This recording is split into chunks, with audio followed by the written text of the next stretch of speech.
Right now at 6, spring has kicked it into a higher gear. I'll let you know when we'll see 70s in the forecast. And with that quick warm-up comes flooding potential. We are watching the areas causing the most concern as the snow melts.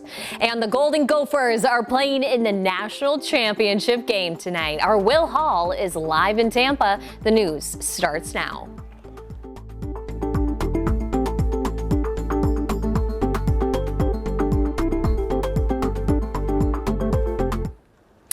We are starting tonight with an update to a homicide in St. Paul, where a woman was shot just after 11 this morning. This happened at the 2200 block of Hillsdale Avenue. Police are calling this a domestic violence incident. This was the second time that they'd been called to this home this year.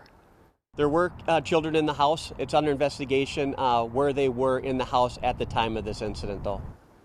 St. Paul police say that no one is in custody. They're still trying to piece together the timeline of events here. This is the third domestic of 10 homicide investigations in St. Paul so far this year.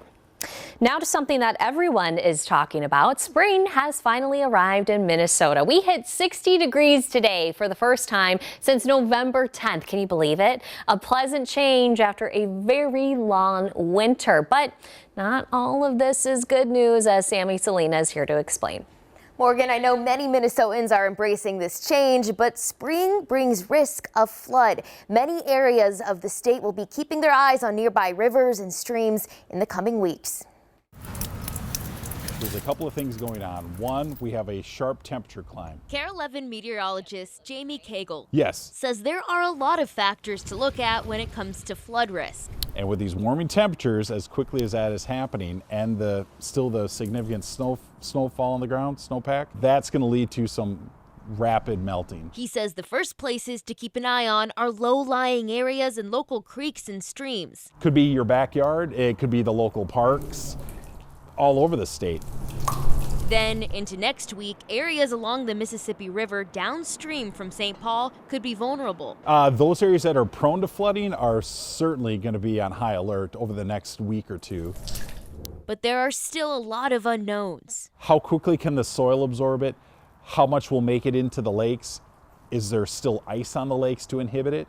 So those are some of the question marks. And we have Jamie himself joining us. Jamie, how long should we be concerned about this flood risk? Well, the flood risk is kind of kicking off right now as we start to see temperatures in the 60s turning into 70s, and that's really going to accelerate the snow melt.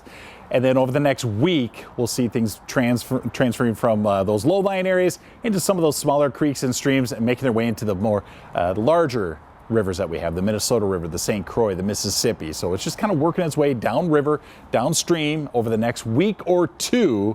And you can see right now, there's a look at the current river levels. There is some near flooding in the very southwest part of the state as well as the southeast part of the state. But right now, things look good. It is going to start to change, though, and change quickly over the next couple of days, and by Wednesday we should start to see things beginning to pick up in terms of any of that area flooding. Right now temperatures are looking amazing. Some low 70s in the southwest corner of the state, 50 in the icebox. International Falls, we're a little breezy out there still right now, and our red flag warning is still in effect for the southwest corner of the state. Some low humidity, high winds, and some very warm temperatures lead to that fire concern. Outdoor fire concern temperatures dropping nicely into this evening. We'll talk about some 70s and even warmer temperatures in the 7-day. I love it. Keep it coming, Jamie. Whether you're enjoying the tulips like these ones right here, enjoying all those flowers, or sitting on the deck, able to watch maybe the Twins or the Saints game this afternoon, we hope that you are taking in all this sunshine, even with the backdrop of snow. All right, well, let's talk about the big story of the night. In less than an hour, the puck drops at the national championship. Will Hall joining us live from Tampa, where the Gophers are gearing up for the big game.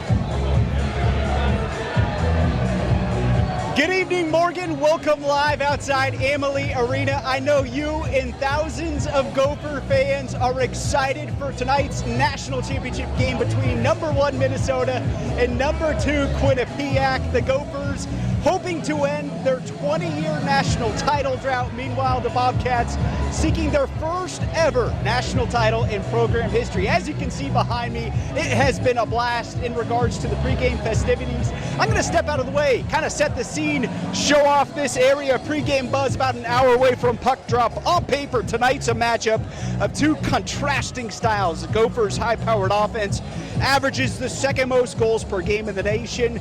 Going up against the nation's stingiest team, the Bobcats allow the fewest goals per game in the country, anchored by their star goalie, Yaniv Peretz, who leads the nation in wins, shutouts, and goals against average. It's number one versus number two. This one decides all the marbles. What else can you ask for?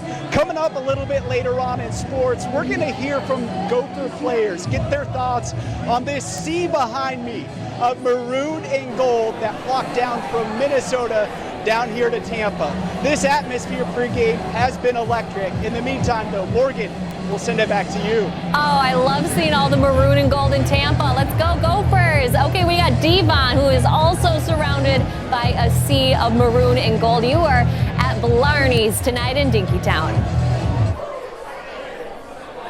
That's right, Morgan. Gopher hockey fever is at an all-time high as fans pack out bars here in Dinkytown, similar to the one here at Blarney's Pub, ready to cheer on the Gophers to another championship win. And you know, the party for many Gopher fans we've spoken with say they've been in celebration mode since this morning. Of course, those celebrations will carry on well into the night. And speaking of tonight, Minneapolis police have brought in extra law enforcement to ensure public safety on the streets of Dinkytown. They'll be out here on horseback, on bikes, in an effort to keep everyone safe. And of course, we will be out here covering all of the action, all of the excitement as fans cheer on the Gophers to another championship win. For now, we'll send it back to you, Morgan. Right. Oh, my old stomping grounds at Blarney there. Thanks, Devon. Well, the Minnesota Wild, we are the hockey state after all, right? They're offering their support in a Facebook post. They write, good luck to Brock Faber and Minnesota men's hockey. Bring it home, boys. Win or lose, stay with us tonight as Will and Devon join us again live at 10 with highlights to game reaction for all the fans and a big Ski-U-Ma for our Gophers. Now, speaking of one of the Gophers, Bryce Brodzinski comes from a family of hockey greats. If you're familiar with hockey at all in Minnesota, you've probably heard of these four brothers who have all played D1 hockey. I had the chance to catch up with the driving force behind their success. It's this upper echelon hockey community that's not necessarily built with a lot of like the fancy stuff. Blaine, known for its grit, with a hockey program. Well, certainly a special family. Known for the Brodzinskis. 20-year swarm of Brodzinskis that kind of had a tidal wave on the Blaine program. Seems like it was yesterday. A skate down memory lane. At how young he looks. For Kathy and Mike Brodzinski. I could kiss him. In the rink. Makes me want to cry. That became their home. Yeah.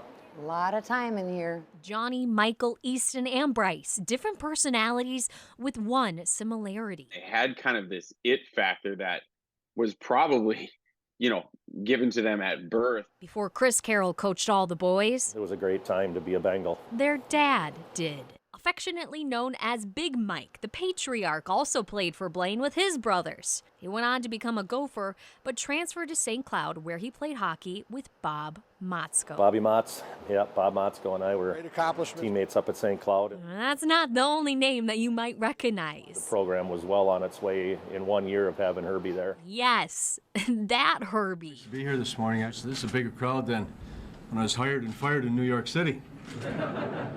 Big Mike, a captain for Herb Brooks, the sole year that he coached for St. Cloud State. The year went like it was 3 weeks. Decades later, Johnny and Easton become Huskies, coached by Motzko. Michael, a Gopher, with the baby of the family, evening out the ratio.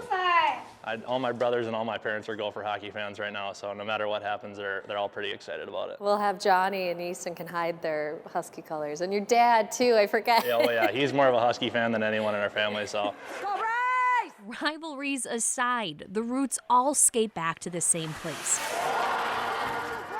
where their parents gave them so much of their time. People would say, how do you do this? And I just didn't know anything different. I can't imagine not having that. The Frozen Four before the Frozen Four. One team, all the boys can cherish. I think Blaine is hardworking, gritty, kind of families.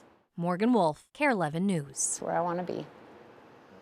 A little shout out to my hometown there. Johnny plays for the New York Rangers organization. Easton and Michael play in a professional league in Florida.